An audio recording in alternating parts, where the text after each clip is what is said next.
We are back on Taking Care of Business on Koerner Radio, News Talk, 1180, 1230, KGEO, 1410 KERI, now in 1000 KKIM in Albuquerque, New Mexico, and 3 times a week on the internet on knookmedia.com. So, Clay, what did you think of David Stockman? You know, he really impressed me. This guy is so knowledgeable and knows so much about finance. Yeah, I can see why he was Reagan's budget director. I can see him and President Reagan. Well, I liked his philosophy on the Import-Export Bank we talked about, and I want to jump on that with Kevin this morning, too. Definitely. So now we have a friend of the program on, the Majority Leader of the House of Representatives, our own Congressman Kevin McCarthy. Kevin, welcome back to Taking Care of Business. Oh, thanks for having me back. I appreciate it. And congratulations on all the growth on your radios. Hey, thank you. Sure. Kevin, when you decide to retire from politics someday, you need to write a book on motivation and management, seriously, because to accomplish what you've accomplished in Sacramento and in Washington in such a short period of time, I mean, it's unheard of, it's incredible. So congratulations from both Clay and I. Well, thank you. I think it's a little more timing and maybe a little luck of the Irish. I don't know. There you go. Well, we don't have a lot of time, so I want to get right into it, Kevin. Your position on the Import-Export Bank, can you explain that and give us a reason why?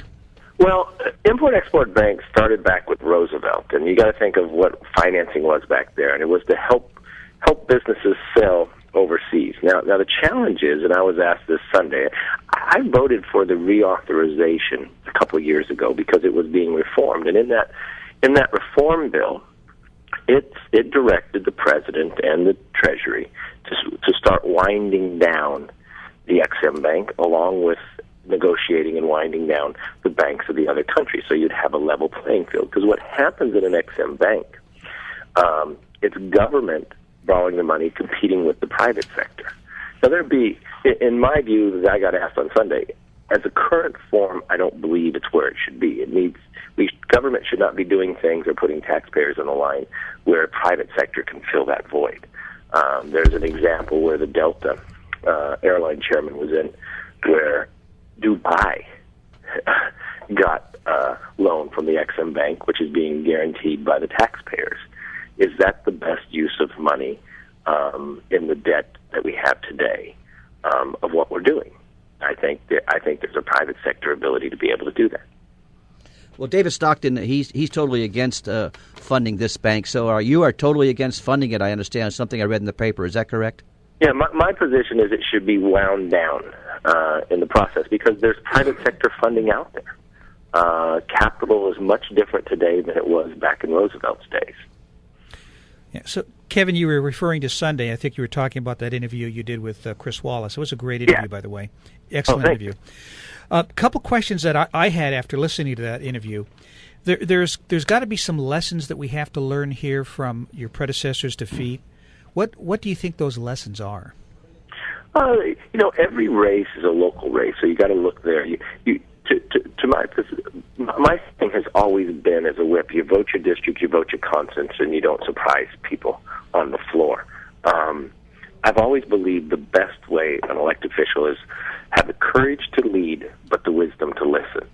And I go across this country, a lot of people believe Washington is not listening. I'm frustrated with what Washington's been doing.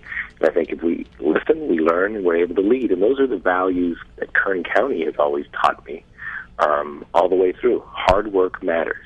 We don't measure our success by our wealth, but by what our community, what we're able to achieve together, collectively, of making it better. And hard work is a value that matters, and lots of times as government gets larger, it crowds that out.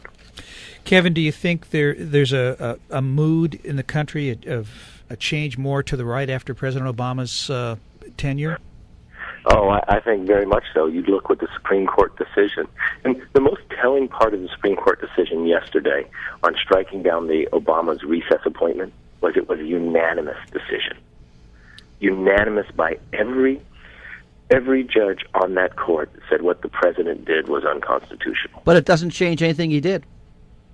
Well, I think in the long run it makes a very big statement because think of the strength the country was created upon, 3 co-equal branches. And today it's not co-equal.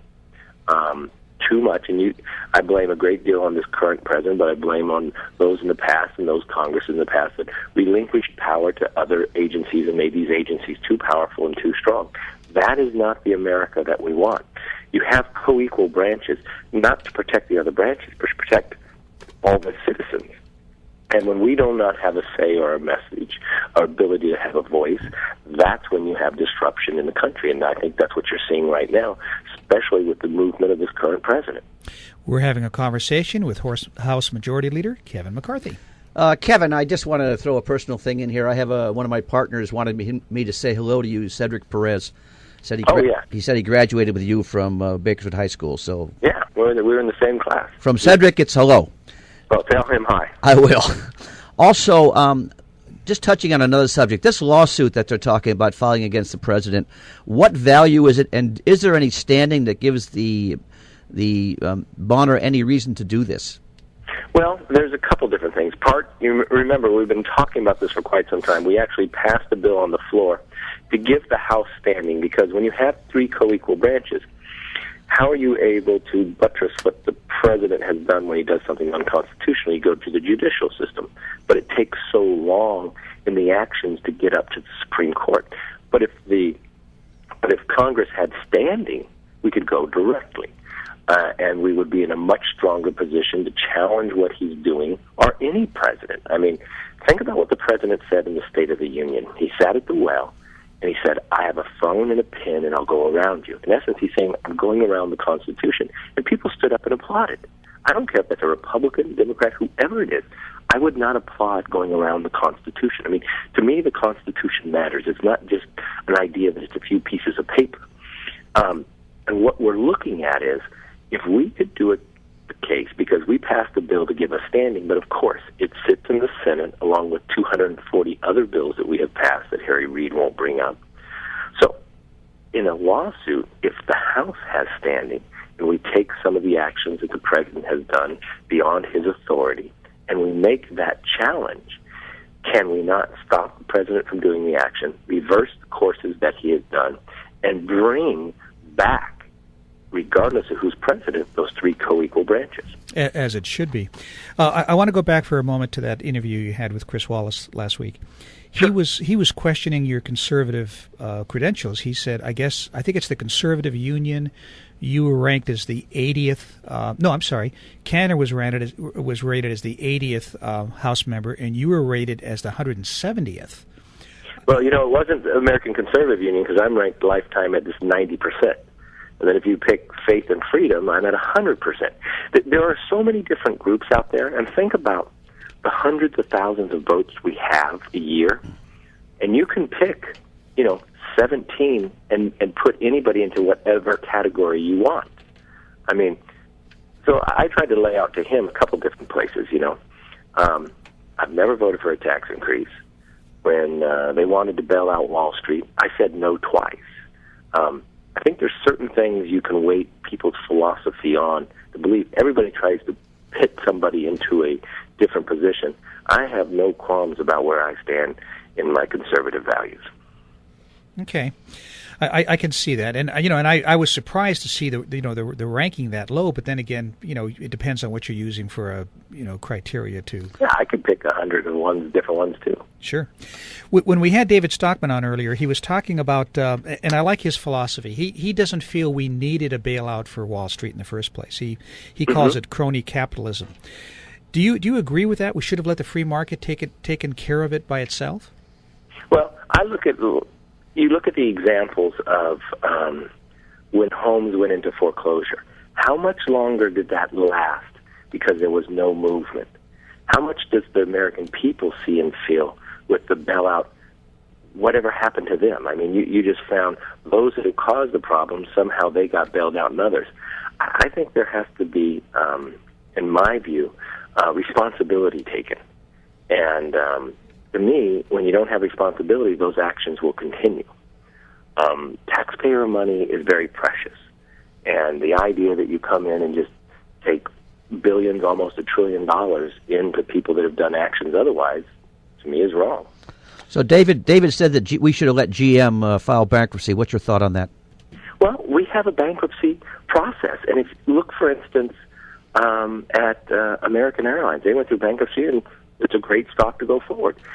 The process in bankruptcy gives an opportunity for a company to get their finances back in order and to move forward, but also take responsibility as you go.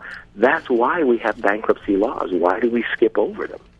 Yeah, and it's crazy because, you take a look at some of those companies. I mean, GE could have sold 8% of their stock and still been profitable. So, why did we have to bail them out? What about their other assets that they had that they could have sold in others? Exactly.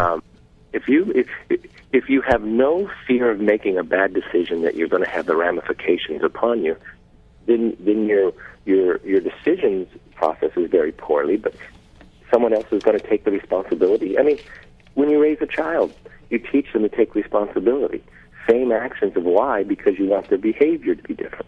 Exactly. When we come back from the break, let's talk about the two I's, Iraq and immigration. Sure.